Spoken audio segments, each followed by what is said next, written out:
हम लोग आज चर्चा करेंगे परमेश्वर के उद्देश्य के विषय में।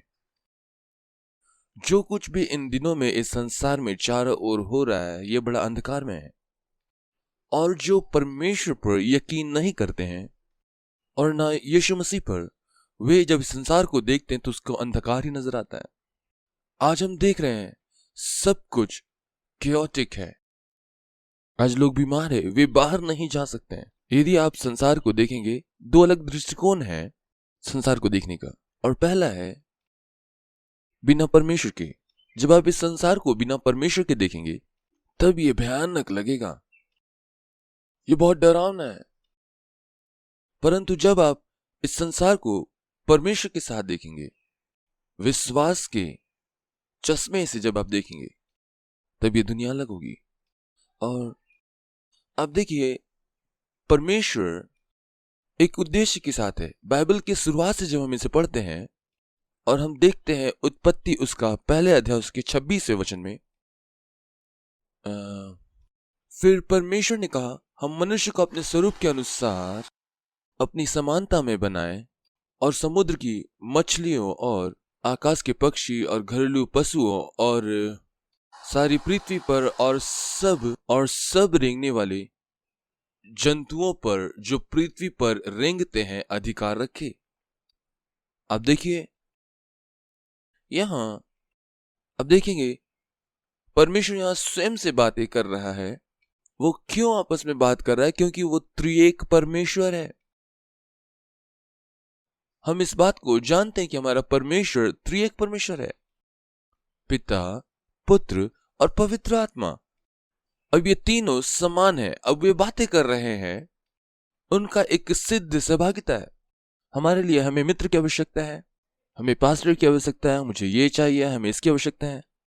और परमेश्वर के लिए उसे किसी की आवश्यकता नहीं, उनसे बाहर उन्हें किसी बात की आवश्यकता नहीं। वह अपने आप में परिपूर्ण है और इस एक परमेश्वर के, इस त्रिएकता के अस्तित्व में वो परिपूर्ण है। वह हर बात की योजना बनाता और उसका एक उद्देश्य है। और आदि में, यहां तक कि इन सारी चीजों के सृष्टि होने से पूर्व ही परमेश्वर के पास एक उद्देश्य था और यह दिखाया गया है इस वचन में। उदाहरण के तौर पर, जब उन्होंने मनुष्य की सृष्टि की, उन्होंने कहा अपने आप से, हम मनुष्य को बनाएं अपनी समानता में। यह एक उद्देश्य है। यहां पर यदि हम देखें, एक सोच है परमेश्वर के आरंभ। यदि जब पढ़ते हैं, पवित्र आत्मा उस जल के ऊपर मंडला रहा था और उस समय जब ये पृथ्वी बेडौल और सुनसान पड़ी थी, और इस मंडराने का अर्थ है विचार करना, सोचना इस पृथ्वी के विषय में। बाइबल का परमेश्वर जिसका जिक्र बाइबल में है, ये वो परमेश्वर है जो योजना बनाता है, जो सोचता है, वो सोचने वाला परमेश्वर है। अब हम देखते हैं परमेश्वर के पास एक उद्देश्य है। हमारे परमेश्वर के पास एक उद्देश्य है। और ये सृष्टि, ये chaotic नहीं है, लेकिन ये पहले chaotic था। उसने सृष्टि के द्वारा हस्तक्षेप किया, लेकिन इसके बाद उसने सारी बातों की योजना बनाई और उसे पूरा किया। और आप पढ़े, वहां लिखा है, आओ हम। और फिर वहां उद्देश्य है। उन्होंने कहा कि वे इस पृथ्वी के ऊपर अधिकार रखे, जो शासन करना है। उसने मनुष्य को अधिकार दिया समुद्र की मछलियों के ऊपर। इसका मतलब समुद्र की सारी वस्तुओं के ऊपर अधिकार, पक्षियों के ऊपर अधिकार जो हर तरफ ऊपर उड़ रहे हैं, और उनके ऊपर अधिकार, सारे जीव जंतुओं के ऊपर, सारे पशुओं के ऊपर, जिनमें बकरियां हैं, भेड़ है, और उन सारे पशुओं पर, और सारे पृथ्वी के ऊपर, सब कुछ के ऊपर अधिकार, और हर रेंगने वाली जंतुओं के ऊपर भी। ये बहुत चौंकाने वाली बात है कि आज मनुष्य अपने जीवन के पद को नहीं जानता। हर एक रेंगने वाले जंतु के ऊपर, हो सकता है सांप उस समय नहीं रेंगता था, लेकिन जो कुछ भी हो, मनुष्य के पास अधिकार है उस सांप के ऊपर भी। और दुर्भाग्यवश वो जो कि शासक था, बिना परमेश्वर की योजना को सोचे पाप कर गया। और ये बहुत हास्यास्पद है। जब मैं इसके विषय सोच रहा था, ये कितना बेवकूफी वाला हरकत किया गया, क्योंकि उसके ऊपर अधिकार था। उन सारी बातों को उसने खो दिया और वो सांप उसे धोखा दिया और चला गया। और क्या आप जानते हैं, आपके जीवन में कई बार आपको पाप करने की आवश्यकता नहीं होती है।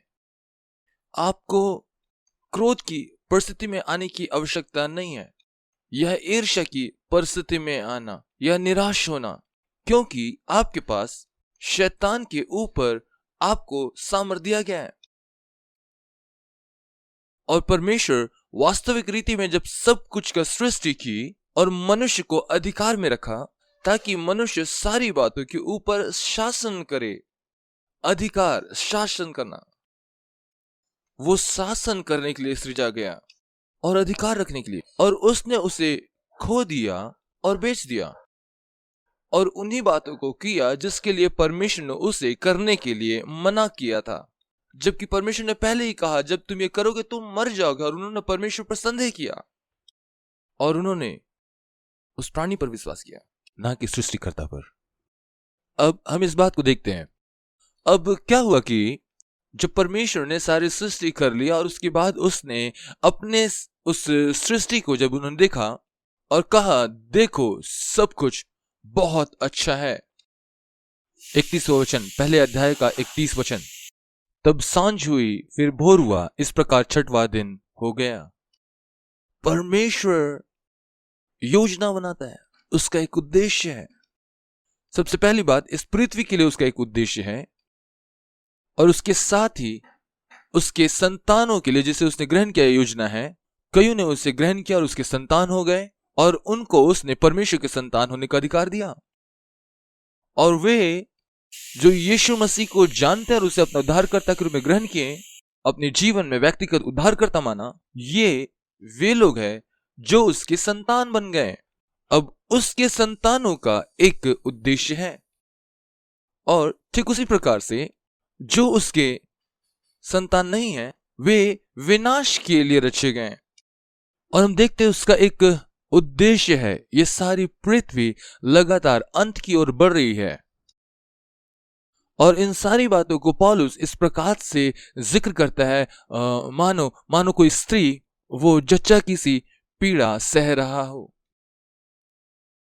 और इस प्रकार से ये सारी पृथ्वी बनी है, अंत की ओर लगातार बढ़ रही है। लेकिन परमेश्वर ने सब कुछ अच्छा रचा, परंतु मनुष्य और शैतान आरंभ से ही नाश करने वाला है और आपके प्राण का शत्रु आपको नाश करने के लिए लगा है। यीशु कहते हैं मैं इसलिए आया कि तुम जीवन पाओ और बहुतायत का जीवन पाओ। लेकिन चोर किसी और काम के लिए नहीं, चोरी करने और घात करने और नाश करने को आता है। उसका 3 ही उद्देश्य है, आपको मारने के लिए और आपको पूरी रीति से नष्ट करने के लिए और चुराने के लिए, वो बातें चुराने के लिए जो आपको दिया गया अर्थात अधिकार। और ये आरंभ से आपको दिया गया है। शैतान ने उस अधिकार को चुरा लिया है आपसे, इसलिए अब वो इस संसार का अधिकारी बन बैठा है। मनुष्य जो इस पृथ्वी का अधिकारी था, अब शैतान इस संसार का शासक बन गया। मनुष्य की गलती की वजह से, धोखे से, छल करके। इसलिए और हम आरंभ से ही देखते हैं, बाइबल में बहुत स्पष्टता से दिया गया है।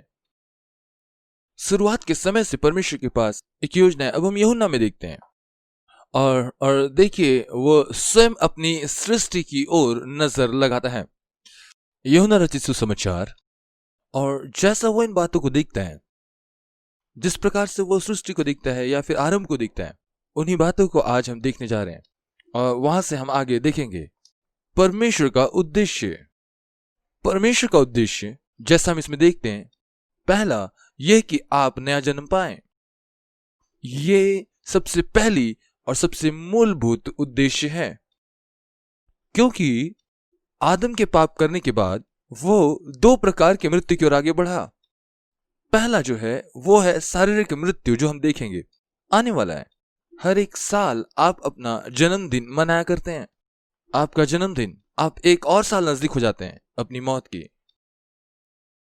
जबकि अपना जन्मदिन मनाते समय हमें यह भी याद रखना चाहिए कि आप एक दिन मरेंगे। आप एक कदम आगे बढ़ गए मौत की ओर, 1 साल और करीब हो गए मौत के। यदि आप 80 साल जीने जा रहे हैं और हो सकता है आपने अपना 46वां जन्मदिन मनाया, अब आपके पास 34 साल रह गए। लेकिन मैं सोचता हूं जन्मदिन जो है वो खुशी के साथ ही मनाना चाहिए। आप निराश मत होइए इन बातों से कि मैं मरने जा रहा हूं। नहीं नहीं, ऐसा नहीं है, ये बेवकूफी है, क्योंकि मरने के पश्चात निश्चित हम स्वर्ग जाएंगे और हम परमेश्वर के साथ होंगे। लेकिन मैं ये क्यों कह रहा हूं, वो श्राप जो मनुष्य अपने ऊपर में लाया वो यह था कि वह परमेश्वर के विरुद्ध में जाकर के अपने ऊपर उस श्राप को वो ले आया। हाँ, जहां उसने अपना अनंत जीवन खो दिया, भौतिक रीति से और आत्मिक रीति से भी। इसलिए जो परमेश्वर का उद्देश्य है वो हमेशा भला ही है और वह इसका पुनर्विरोध करता है। अंततः प्रतिदिन हर चीज को उसने सृजा, उसे उसने भला पाया, जो हम उत्पत्ति में देखते हैं। और इसके बाद अंततः सारी बातों की सृष्टि करने के बाद और परमेश्वर ने देखा जो कुछ उन्होंने बनाया, तो क्या देखा, बहुत ही अच्छा है। सो उन्होंने पुनरावलोकन किया अपने उद्देश्य के अनुसार से। यदि आप शांति से रहना चाहते हैं तो आपको इन बातों को समझने की आवश्यकता है। परमेश्वर का एक उद्देश्य है। मेरे साथ कहें, परमेश्वर के पास एक उद्देश्य है। फिर से, परमेश्वर का एक उद्देश्य है। हालेलुया। उसमें कोई गड़बड़ नहीं है, वो गड़बड़ नहीं है। उसने सोच के कोरोना वायरस नहीं दिया। पाप की वजह से ये सारे श्राप प्रवेश करते हैं। मनुष्य जो स्वर्गलोक में था, जहां पर किसी प्रकार की कोई समस्या नहीं थी, कोई तकलीफ नहीं था, कोई दर्द नहीं था, भला था, परंतु मनुष्य उसका स्तर गिरा दिया। परमेश्वर के शत्रु, उसके प्राण के शत्रु से हाथ मिलाकर के उसे ध्वस्त किया। अब देखिए, उसके पास सारी बातों के ऊपर अधिकार था। मनुष्य के पास यह अधिकार था, यहां तक कि शैतान से कह सकता था कि बाहर भागो यहां से, क्योंकि उसके पास कोई अधिकार नहीं था। मनुष्य के पास था अधिकार, लेकिन मनुष्य ने उसे दे दिया एक बेकार से फल के लिए, क्योंकि वो फल दिखने में सुंदर था, चाहने योग्य था और यह उन्हें बुद्धि देने वाला था।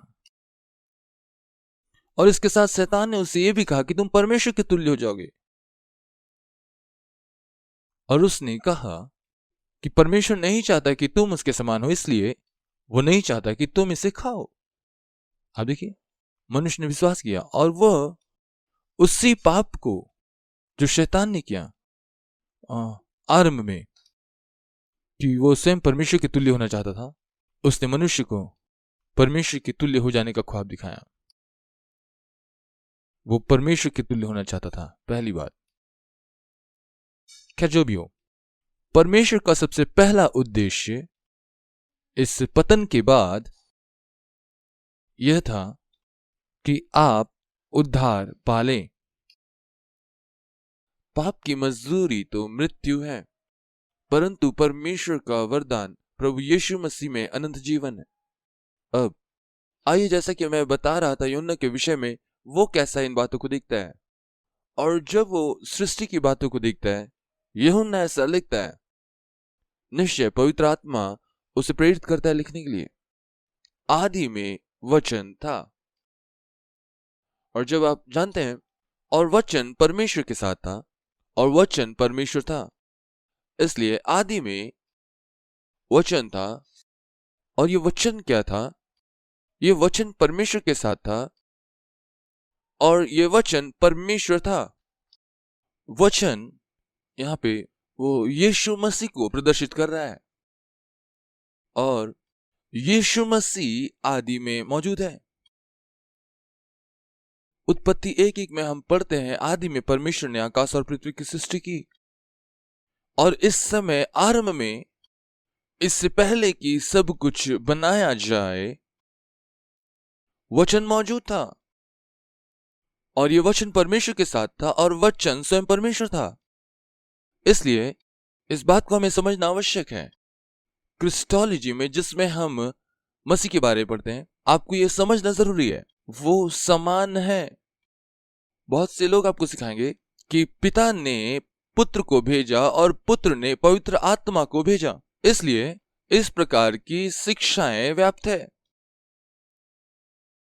जहां पर यह जरूरी है कि हम इसे अलग अलग करके देखें।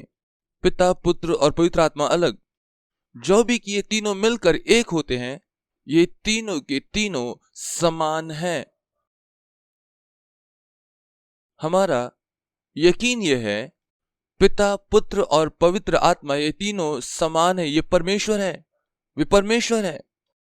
इसलिए ये आपको याद रखना है कि आदि में परमेश्वर ने सृष्टि की। आपको याद रखना है कि आदि में वचन था और वचन परमेश्वर था और वचन परमेश्वर था।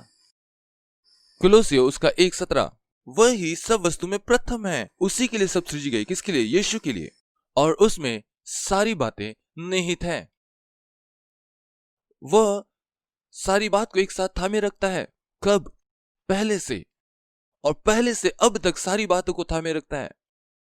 अभी भी देखिए, उसने ऐसा नहीं कहा कि आरंभ में, वो सारी बातों से पहले है और उसमें सारी बातें समाहित हैं। इन सारी वस्तुओं का अस्तित्व, इस पूरे संसार का और उन सारी वस्तुओं का जो पूरे ब्रह्मांड में फैली हुई है, कौन उन सारी बातों को थामे हुए है? यीशु मसीह उसे थामे हुए है।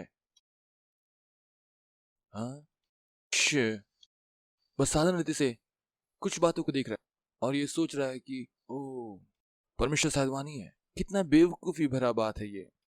मूर्ख अपने मन में कहता है कोई परमेश्वर नहीं। हाँ,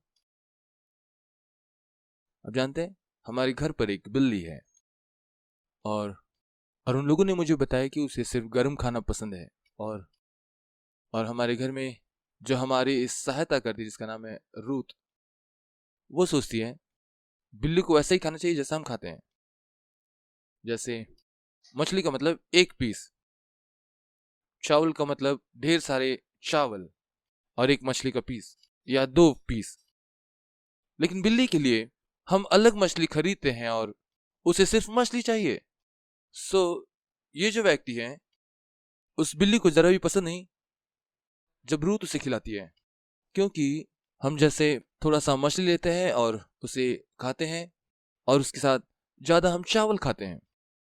और ठीक उसी प्रकार से यह महिला बिल्ली को ऐसे ही खिलाती है। दूसरे दिन मेरी पत्नी उस भोजन को जो कि रूथ ने उसे दिया ठीक करने के लिए गई, जो उसके सामने रखा गया, और उसने कुछ की वहां, और तब ये जो बिल्ली बहुत गुस्सा हो गई।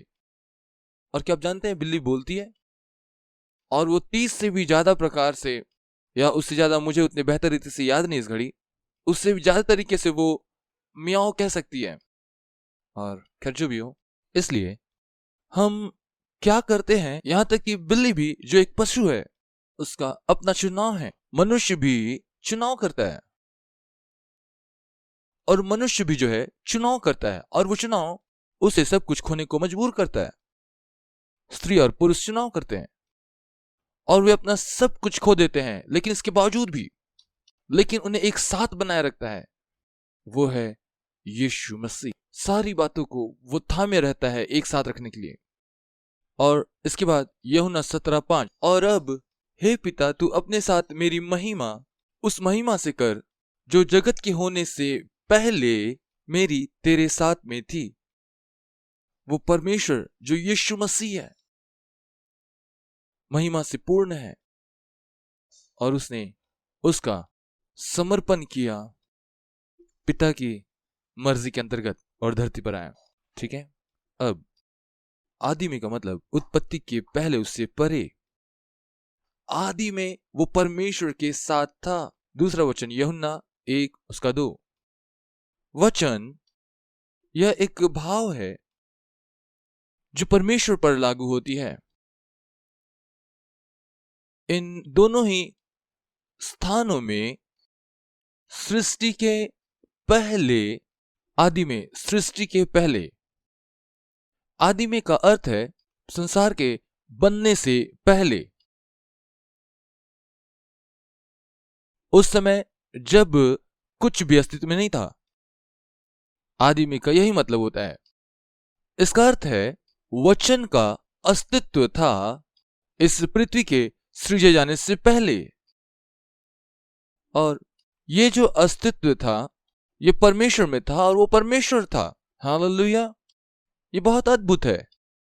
अब वह उस सृष्टि में समाहित है और सारी सृष्टि को वो थामे रखता है। उसी में सब कुछ अस्तित्व में है। आज उसने इस पृथ्वी का नियंत्रण खो नहीं दिया है। वो अब भी शासक है इस पृथ्वी का। तीसरा आयत, और सब कुछ, यूहन्ना 1 उसका 3 वचन, सब कुछ उसी के द्वारा उत्पन्न हुआ, उसमें से कोई भी वस्तु उसके बिना उत्पन्न नहीं हुई जो अस्तित्व में है। इस बात को याद रखें। लोग ऐसा सोचते हैं परमेश्वर पिता ने इस सृष्टि को रचा, परमेश्वर मरने के लिए नहीं आया और ना ही वो जी उठा हमारे पापों के लिए, और पेंतिकोस्त के दिन पवित्र आत्मा हम पर उंडेला गया। ये सारी बातें गलत है। एक प्रकार से गलत शिक्षा है। वो एकीकरण और इस विचार में बहुत सारी कलीसियाएं जो है वहां से आरंभ हुई और वे गलत ईश्वरीय ज्ञान में बढ़े। इसलिए वे सोचते हैं कि पवित्र आत्मा जो है बाहर कहीं बैठा हुआ है, और जब हम यीशु को ग्रहण करते हैं, यीशु मसीह बैठते हैं और यीशु मसीह आपके हृदय में आते हैं, और फिर पिता जो है वो स्वर्ग में होते हैं और पवित्र आत्मा जो है पता नहीं किसी पेड़ में शायद हो, और तो उसको अलग से निमंत्रण देना होगा अपने हृदय में। ये गलत है। जब आप यीशु मसीह को ग्रहण करते हैं, वो त्रिएक परमेश्वर वो आपसे संबंधित हो जाता है। आप ना सिर्फ यीशु मसीह के संतान हो जाते हैं या सिर्फ पवित्र आत्मा के संतान होते हैं, नहीं, आप परमेश्वर के संतान हो जाते हो, त्रिएक परमेश्वर के। हालेलुया! आप परमेश्वर के संतान हैं और सारी वस्तुएं उसी के द्वारा सृजी गई है।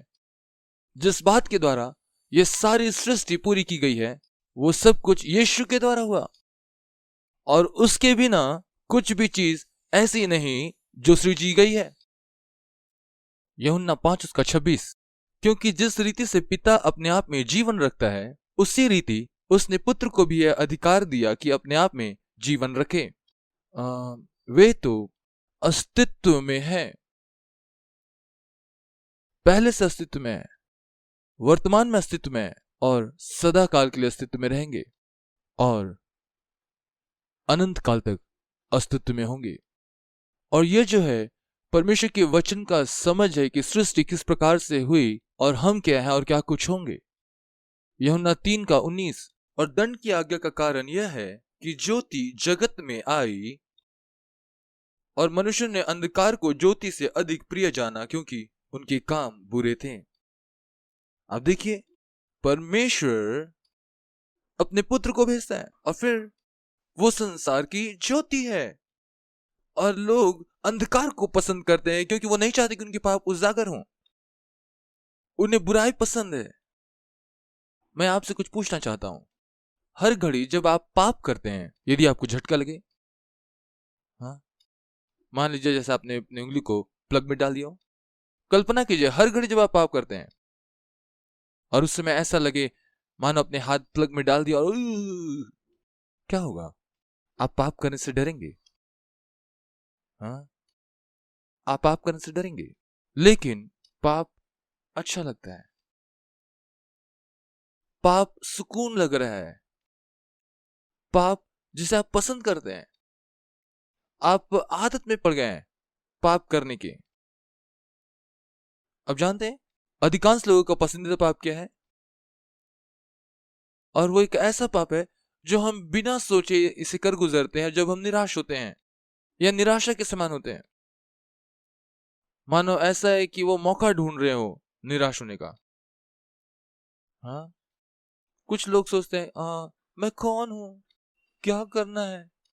उन्हें अच्छा लगता है और ऐसा करके उन्हें बेहतर लगता है, उनको अच्छा लगता है ऐसा। उसे हंसने में डर लगता है, आनंद मनाने से भय लगता है। यदि वो खुश होंगे तो माना ऐसा लगेगा सब कुछ उठा लिया गया है। लेकिन उन्हें पसंद है कि वे उस गुफा में जाए और अपनी निराशा को चाटते रहे। हाँ, मुझे थामे रहो, मुझे कोई प्रेम नहीं करता। और ये एक झूठ है शैतान की ओर से। परमेश्वर आपसे प्यार करता है। हाँ, और हर समय आप सोचते हैं कि मुझे कोई प्यार करता नहीं है, इस संसार में मेरा कोई भी नहीं। आप किसे चाहते हैं? स्वर्ग और पृथ्वी का रचने वाला आपका है, आपके साथी के रूप में। हाँ, 1 2 3 4। क्या ये अद्भुत नहीं है? हाँ, आप देखिए पहले अध्याय उसके 14 वचन में, और वचन देहधारी हुआ और हमारे बीच में डेरा किया, और हमने उसकी महिमा देखी, ऐसी महिमा जैसे पिता के इकलौते की महिमा, जो सच्चाई और अनुग्रह से परिपूर्ण है। ये जो शब्द है, साथ था, आदि में वचन था, वचन परमेश्वर के साथ था और वचन परमेश्वर था। अब 14वें आयत में देखते हैं, हमने पढ़ा वचन देहधारी हुआ। और इसके बाद यूहन्ना के 3 अध्याय और उसके 16वें आयत में देखते हैं, वहां व्याख्या किया गया है क्यों ये सारी बातें हुई। इन सारी बातों के पीछे कारण यह है कि परमेश्वर ने जगत से ऐसा प्रेम किया, और यही इस बात का आधार है, उसके इस सोचे हुए कार्य के पीछे का कारण। उसने सब कुछ सोच विचार करके कार्य किया, कुछ भी कार्य अकस्मात नहीं हुआ। वो योजनाएं बनाता है और उसे पूरा करता है, और उसके बाद पुनरावलोकन करता है। हमने सृष्टि में देखा इसे, और उसने उसी बात को किया। वह क्यों उसने ऐसा किया? क्योंकि परमेश्वर ने जगत से प्रेम किया है। हालेलुया! इस बात को याद रखें, परमेश्वर ने जगत से प्रेम किया, सिर्फ आपसे नहीं। उसने जगत से प्रेम किया कि उसने अपना इकलौता पुत्र दे दिया। क्यों? अपना इकलौता का मतलब क्या है? ताकि जो कोई उस पर विश्वास करे नाश ना हो, परंतु अनंत जीवन पाए। परमेश्वर का उद्देश्य धरती पे आने का यह नहीं था कि आपको धनी बनाए। बहुत सारे गंदे प्रचारक आपको आज झूठ परोस रहे हैं। आज वे कहां हैं? बहुत सारे प्रचारक गण आज आपसे झूठ बोल रहे हैं, ये कि आपके पास बीमारी कभी नहीं आएगी यदि आप यीशु मसीह के पास आए। बहुत सारे पासवानों को आज डायबिटीज है। हाँ, इसका मतलब वे पापी है? नहीं। अयूब, वो बीमारी से पीड़ित हुआ, क्या वो पापी था? नहीं, उसमें कोई पाप नहीं था। इसलिए हर समय में दुष्ट आपको गलत बातें परोस रहा है, और अभी आप देख रहे हैं, अयो मैंने अपना खेत खो दिया, परमेश्वर कहां है? अब क्यों पूछ रहे हैं परमेश्वर कहां है? ये भूमि श्रापित हुई जब आदम ने पाप किया। आप इस संसार के श्राप में रह रहे हैं अब तक। ये तो कमल के उस पत्ते के समान है। आप पानी में हैं, लेकिन पानी आप तक नहीं पहुंचता है। आप पानी में हैं और पानी आपको स्पर्श नहीं कर रही। यही बातें हो रही है। ये संसार श्रापित है। सारी बातें यदि आप परमेश्वर के दृष्टिकोण से देखें, यहां सब कुछ बेडौल है, श्रापित है, बेकार हो चुका है। सभी बातें उस विनाश की ओर आगे बढ़ रही है। इस पृथ्वी का विनाश होना है, और मनुष्य भी लगातार इसकी ओर आगे बढ़ रहा है, और मनुष्य सारे इकोलॉजिकल समस्याओं को उत्पन्न कर रहा है। मनुष्य बनाने के बजाय इसे वो बिगाड़ता चला जा रहा है। सब कुछ जो बनाने का प्रयास कर रहा है वो विनाश का कारण बन रहा है। औद्योगिक क्षेत्रों के विकास से उन्होंने सोचा कि सब कुछ बेहतर होगा और ये स्थान बेहतर हो जाएगा, लेकिन औद्योगिकरण से अपने अलग ही समस्या उत्पन्न हुए। बहुत सारे परेशानियां उत्पन्न हुई। हाँ? सब कुछ मनुष्य के विरुद्ध में जाकर के हुआ, क्योंकि जो उसके अधिकार में था मनुष्य उसी के अधीन हो गया, और संसार उससे युद्ध करने लगा, प्रकृति उससे लड़ने लगी, पशु मनुष्य से भिड़ने लगे और सभी बातें मनुष्य के विपरीत पड़ गई और अब सारा संसार विनाश की ओर आगे बढ़ रहा है। क्या आपने देखा परमेश्वर के साथ जब परमेश्वर उस समीकरण में मौजूद है तब यह भिन्न होता है। आप देखिए, परमेश्वर ने अपने पुत्र को इसलिए पृथ्वी पर नहीं भेजा कि वह पृथ्वी पर दोष लगाए, लेकिन इसलिए भेजा ताकि उसके द्वारा यह पृथ्वी बच जाए। हाँ, क्योंकि परमेश्वर ने जगत से ऐसा प्रेम किया कि उसने अपना इकलौता पुत्र दे दिया। ये तो परमेश्वर का प्रेम है, सारी बातों को दरकिनार करके प्यार करता है। आप पढ़े इफिसी 2 अध्याय 4 वचन। परंतु परमेश्वर ने जो दया का धनी है, अपने उस बड़े प्रेम के कारण जिससे उसने हमसे प्रेम किया। अब देखिए, दया करने में धनी है, उस बड़े प्रेम से हमसे प्रेम किया। ओह, कितना अद्भुत है। और उसके बाद पढ़िए 1 यूहन्ना 4:9।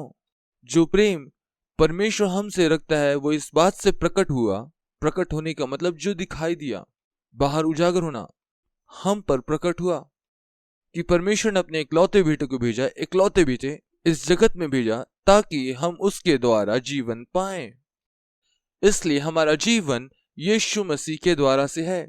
मेरे मित्रों, एक मसीही मित्र होने के नाते मैं कह रहा हूं कि आप मसीह में जीवन जी रहे हैं।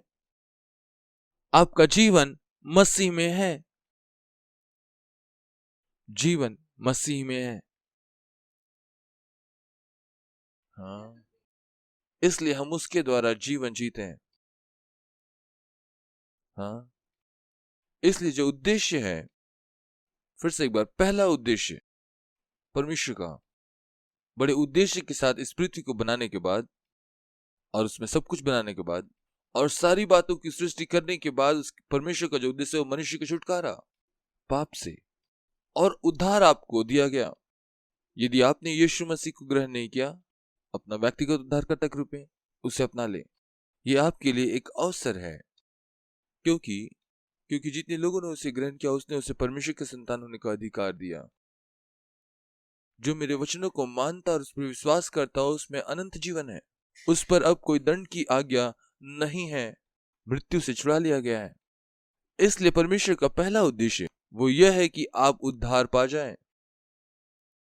बहुत से लोग यीशु के पास पैसे के लिए आते हैं, संपन्नता के लिए, स्वास्थ्य के लिए आते हैं। अब देखिए, बहुत सारे प्रचारक लोग गलत बातों को प्रचार कर रहे हैं। वे प्रचार करें यदि आप यीशु के पास आएंगे तो आप कभी बीमार नहीं होंगे, और ये सत्य नहीं है। मैं कई संतों को जानता जो बीमार हैं और वे मर गए। मेरी आंखों के सामने परमेश्वर की एक जन था जिसे कैंसर था, वो मेरे बहुत करीब था, मेरे भाई के समान था वो, और वो मर गया। क्योंकि ऐसा नहीं कि परमेश्वर ने उसे मार दिया। हर एक कोई सोच ले कि जरूर इसमें कोई पाप था। नहीं नहीं नहीं नहीं नहीं, ये गलत है। इस प्रकार से मत देखिए, उन्हें गलत मत आंकिए, क्योंकि ये सारी बातें जो आई आदम के पाप के परिणाम स्वरूप है।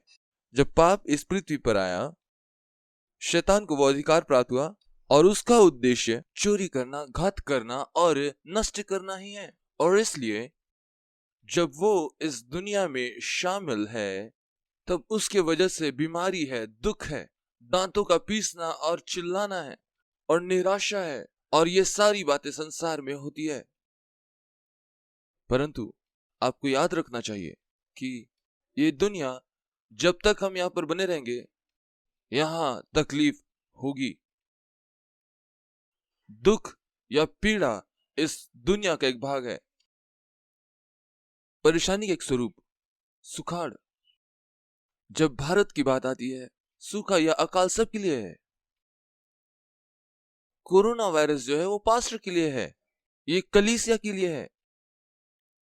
कलीसिया में लोग इकट्ठे नहीं हो पा रहे, प्रार्थना नहीं कर पा रहे इन दिनों में। क्यों? क्योंकि यह एक सामान्य परिणाम है आदम के पाप का, और परिणाम स्वरूप मनुष्य लगातार पाप करता जा रहा है। वे कहते हैं कि ये तो वुहान शहर से आया है, किसी स्थान या किसी प्रयोगशाला से। हमें नहीं पता ये कहां से आया है। हो सकता है वुहान शहर के प्रयोगशाला के बुरे प्रयोगों से आया। लेकिन जो हम जानते हैं, मनुष्य स्वयं श्रापित है। उसने अपना अधिकार खो दिया, परमेश्वर के साथ अपना संबंध खो दिया, और वातावरण की सारी समस्याएं मनुष्य के पाप के साथ आरंभ हुई। इसलिए आप ये ना सोचे कि परमेश्वर आपको तकलीफ में डाल रहा है। उसने अनुमति दी है, उसने अनुमति दिया। लेकिन इस अनुमति देने में भी उसके पीछे उसका एक उद्देश्य है।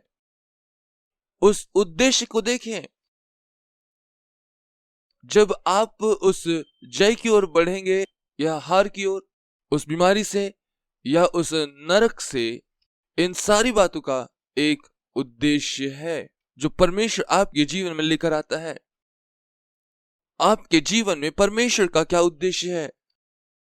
पहला, कि आप उद्धार पा जाएं, अपने पापों के लिए पश्चाताप करें। जरूरी है कि आप अपने पापों को मान लें। आपको मान लेना है। ये नहीं कहना कि मैंने कौन से पाप किए हैं। आप एक पापी जन्मे हैं। आप पाप करते हैं क्योंकि आप पाप में जन्मे हैं, और उसके बाद आप पाप करते हैं क्योंकि पाप करना अच्छा लगता है, निराशा अच्छी लगती है। बहुत से लोग कहते हैं अरे मैं बहुत दुखी हूं, लेकिन उन्हें अच्छा लगता है। आप प्रयास करते हैं, और बहुत से लोग अपने आप को नफरत करते हैं, और इसलिए वो किसी से प्रेम नहीं कर सकते। इसलिए बाइबल कहती है अपने समान अपने पड़ोसियों से प्रेम रख। और बहुत सारे लोग उन्हें मारने के लिए लगे पड़े हैं। हाँ, वो इंतजार कर रहे हैं, क्या मैं ऐसे मर सकता हूं? क्या मैं यहां से कूद जाऊं? क्या मैं जहर खा लूं? या अपने आप को मैं टांग लूं? या मैं ट्रेन के आगे मैं कूद जाऊं? इस प्रकार के विचार मन में चलती हैं। तब कैसे वो किसी और से प्रेम कर सकता है? और तब सब इन बातों के बीच में वो पीना शुरू करेगा और ज्यादा निराश महसूस करेगा। हाँ, और तब वो कहेगा, और यहां तक कि कुछ कर भी लेगा, अपने आप को जला देगा, अपने बच्चों को भी जला देगा। देखिए, उन्हें ये पसंद आता है। लेकिन आप देखिए, जब कोई ऊंचे इमारत पर चढ़ जाते हैं, जैसे मद्रास में, और वो कहते हैं, मद्रास में कहते हैं कि LIC बिल्डिंग सबसे ऊंचा है, वो सबसे ऊंचा है अभी, और वो सबसे ऊंचा हुआ करता था, और लोग चढ़ करके देखना चाहते थे। और मान लीजिए कोई उस ऊंची इमारत पर चढ़ करके वहां से छलांग लगा देता है, और जब उन्होंने छलांग लगाया और जब वो गिर रहे हैं, वो लोग गिर रहे हैं दूसरे तल्ले में, मतलब वहां से 40वें तल्ले से 30वें तल्ले में, 12वें तल्ले में, और उस समय चिल्ला करके रोते और कहते, प्रभु हमें क्षमा कर दीजिए, मैं पश्चाताप करता हूं। प्रभु तो आपको मिलेगा ही, लेकिन इसके साथ ही आप जमीन से भी मिलेंगे। और जब आप नीचे गिरेंगे, आपके सर का कचूमर निकलेगा, आपका भेजा नाली में बिखर जाएगा, फट जाएगा। हाँ, आप देखिए, और इस प्रकार की बातें मनुष्य के साथ होती है। वो नहीं चाहता है, लेकिन फिर भी वो ऐसा करता है, परिणाम भुगतता है। और इसलिए एक निराश व्यक्ति, वो सिर्फ अपने आप को निराश नहीं करता, वो हर एक को निराश करता है। यदि आप ध्यान दें, योना और वेल को आप देखिए, उन्हें वहां जो लोग हैं जो जहाज में थे, योना की वजह से तकलीफ झेले। योना वहां गलत था, वो परमेश्वर का आज्ञाकारी होकर के जा रहा था और सारा बोट सफर किया, और तब उसे बाहर फेंका गया। और जब उन्होंने उसे फेंक दिया, चूंकि उसने खुद कहा था, और योना वहां पर मान लेता कि उसने क्या गलती की, इसके बावजूद भी उसे छूना नहीं चाहते थे। और फिर उन्होंने चिट्ठी डाली उस पर, और उसमें उसका नाम आया, और उसके बाद उसे फेंक दिया गया, और फिर जहाज शांत हो गया। एक निराश व्यक्ति जहां कहीं वो जाएगा, एक क्रोधित व्यक्ति जहां कहीं भी वो व्यक्ति जाए, एक विश्वास रहित व्यक्ति, एक बिडौल व्यक्ति, जहां कहीं ये व्यक्ति जाए, वहां गड़बड़ ही होगा। और ये लोग ऐसे लोग होते हैं जो दूसरों को कभी खुश नहीं देख पाते हैं, यहां तक कि वो अपने मित्रों को भी खुश नहीं देख पाते हैं, उनसे ईर्ष्या रखते हैं। और इसलिए यदि वो कुछ कहते हैं, और जानबूझ करके वो दूसरों को भी वैसे ही बना देते हैं, यदि नहीं तो वे कभी शांत नहीं रहेंगे। आप देखिए, वो आपसे कहते हैं जब कोई कूदता है या और भारत में लोग ऐसा कहते हैं, यदि कोई डूब रहा हो तो कृपया उसे इस तरह पकड़ करके बाहर ना लाएं, उनको बालों से पकड़ें। और ये आपके लिए कठिन होगा जब मेरे जैसे व्यक्ति आ जाए जहां बाल ही नहीं, लेकिन बालों से पकड़ करके उसे खींचे और बाहर निकालें, क्योंकि एक डूबने वाला व्यक्ति आपको अच्छे से पकड़ लेगा और आपको तैरने नहीं देगा। आपसे वो लिपट जाएगा आपके हाथ पैर से और तब आप भी डूबेंगे। आप तो उसको बचाने के लिए गए और चूंकि वो आपको पकड़ लेगा तो आप भी डूबेंगे। उन्हें बालों से पकड़ कर निकालें ताकि आप सामने की ओर हो और उसे आगे ला सकेंगे। हाँ, आप देखिए, इस रीति से करना है। एक क्रोधित व्यक्ति, एक बेकार व्यक्ति, नीच व्यक्ति और एक ऐसा व्यक्ति जो अपने आप से प्रेम नहीं करता, वो आत्महत्या करने के लिए इंतजार करता है, मौका देखता है। एक मसीह होने के बावजूद भी कई वर्ष पूर्व मैं मरना चाहता था और मुझे दूसरों की चिंता नहीं थी, लेकिन उन दिनों में मैं जिंदगी को बहुत मूल्यवान नहीं समझता था, क्योंकि मेरा जीवन जो था बहुत बेकार सा था और मैं ईश्वर के पास जाने के लिए तैयार था, लेकिन मैं आत्महत्या करना नहीं चाहता था क्योंकि मैं जानता था ये गलत है। परमेश्वर नहीं चाहता कि मैं अपनी जिंदगी ले लूं, लेकिन मैं लगातार प्रार्थना कर रहा था, प्रभु मुझे मर जाने दीजिए। आपको पता है, और मैं प्रार्थना करा। मेरी एक छोटी बेटी है, हाँ, वो मात्र 9 साल की है। मैं उसको बढ़ते हुए देखना चाहता हूँ और मैं चाहता हूँ कि उसको बढ़ते हुए मैं देखूं। प्रत्येक समय जब वो बोलती है मुझे आनंद लगता है। मैं अपनी पत्नी से बात करता हूँ और कहता हूँ ये कितनी अच्छी बात है। और मेरी बड़ी बेटी बड़ी हो चुकी है, बहुत खूबसूरती से, हाँ, उसका भविष्य उज्जवल है, वो अपने कॉलेज में अच्छा पढ़ाई कर रही है, क्या आनंद है। और मैं उससे भागना चाहता था। अच्छा हुआ परमेश्वर ने मेरी प्रार्थना का उत्तर नहीं दिया। लेकिन उन दिनों में यदि आप आकर के मुझसे कहते मैं पीड़ा में हूं, उससे मुझको कोई सरोकार नहीं होता।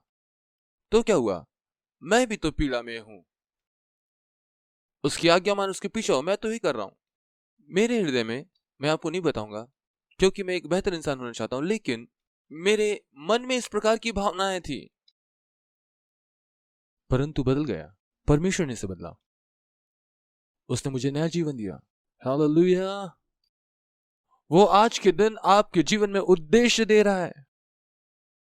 आपके पास एक उद्देश्य है और इसलिए उस उद्देश्य की दिशा में आप कार्य करें और तब आप ठीक होंगे। पहला, आप यीशु को अपना उद्धारकर्ता ग्रहण करें। दूसरी बात, उस उद्देश्य का जो हर एक के लिए है, जो उसके हैं, पवित्रीकरण है। यह आपका दूसरा उद्देश्य है कि आप पवित्र किए जाएं।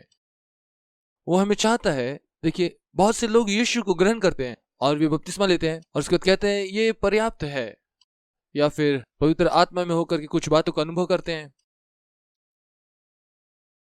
बहुत सारी कलीसियां हैं, वे आत्मा से भरकर अन्य भाषा में बात करते हैं। मुझे इससे कोई समस्या नहीं है, लेकिन याद रखें ये पवित्र आत्मा के द्वारा ही होने पाए। अपने से ऐसा ना करें, ऐसा करके कहीं आप परमेश्वर को श्राप ना दें। ये एक ऐसा दान है जिसमें यह पता नहीं चलता कि आप श्राप दे रहे हैं या आशीष दे रहे हैं परमेश्वर को, जब तक कि आप इसे सच्चाई के साथ ना कर रहे हो, पूरे आत्मा के अंतरण में होकर ना करे। तो आपको सावधान होना है।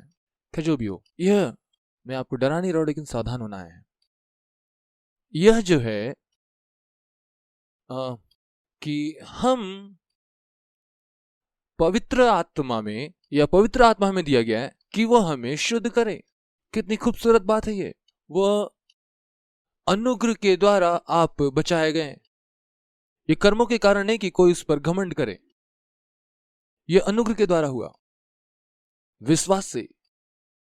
हाँ, परमेश्वर का अनुग्रह, एक ऐसा अनुग्रह जिसके काबिल हम नहीं थे, विश्वास के द्वारा जो उस पे हमारा है। इस वजह से हम उद्धार प्राप्त करते हैं। लेकिन इसके पश्चात पवित्रकरण होना, और पवित्रकरण होने में आपको शुद्ध होना है। इसके लिए आपको ये करना है, हाँ, मेरे मेरे एक पासवान मित्र हैं, और जब मैं कलीसिया गया और वो प्रभु भोज दे रहा था और प्रभु भोज चल रहा था, प्रभु भोज के ठीक पहले उसने कहा, आप में से कितने लोग गहने पहने हैं?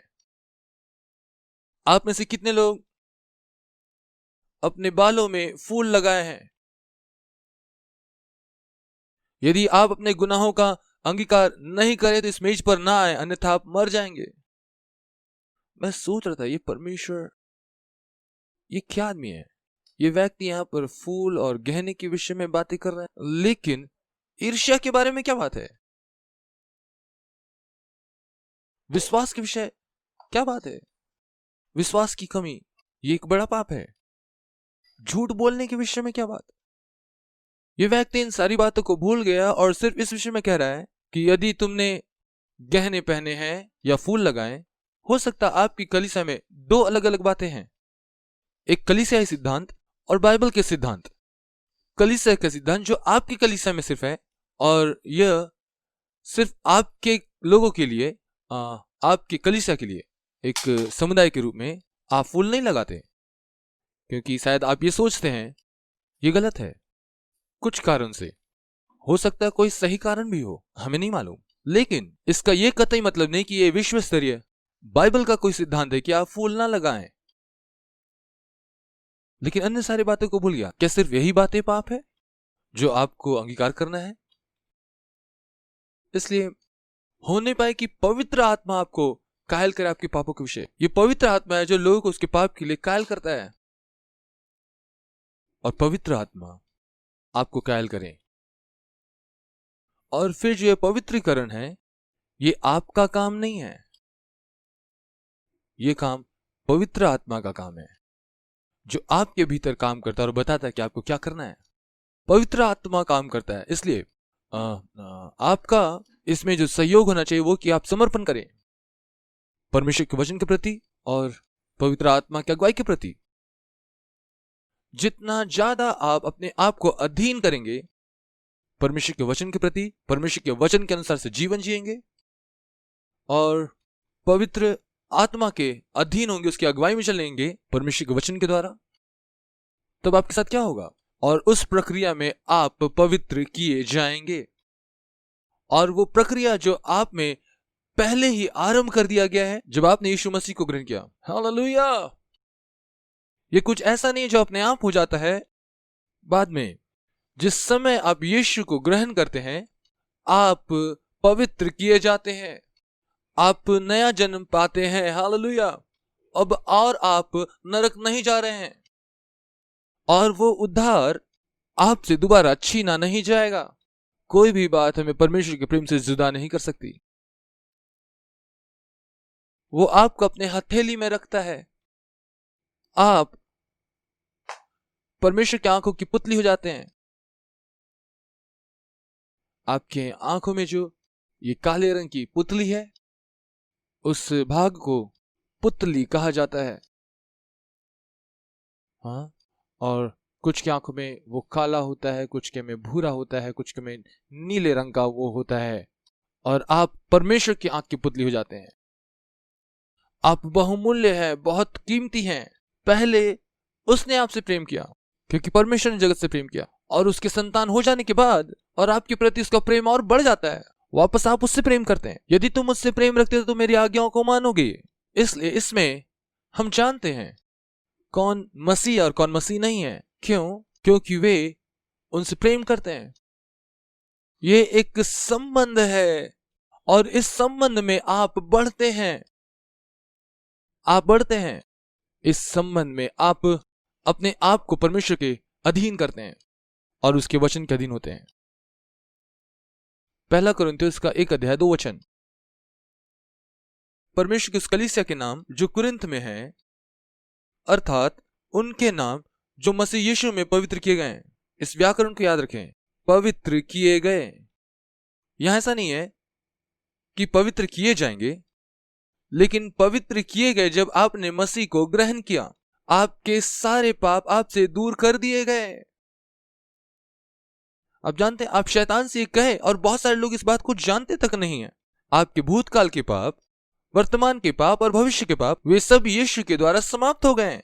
आपके ऊपर शैतान का अब अधिकार नहीं है। वो हमेशा आकर के आपको दोषी अनुभव नहीं कराएगा। बहुत सारे लोग आज निराश है क्योंकि वो अपने आप में दोष भाव महसूस कर रहे हैं, दोषा भाव महसूस कर रहे हैं बिना कारण के। किसी और ने कुछ गलतियां की है और आपको दोष लग रहा है। क्यों? किसी और ने किया है और आप अपने आप पर लगा रहे हैं कि कुछ लोग हैं, और वे क्या करते हैं कि अपने ऊपर सारे संसार का दोष ले लेते हैं।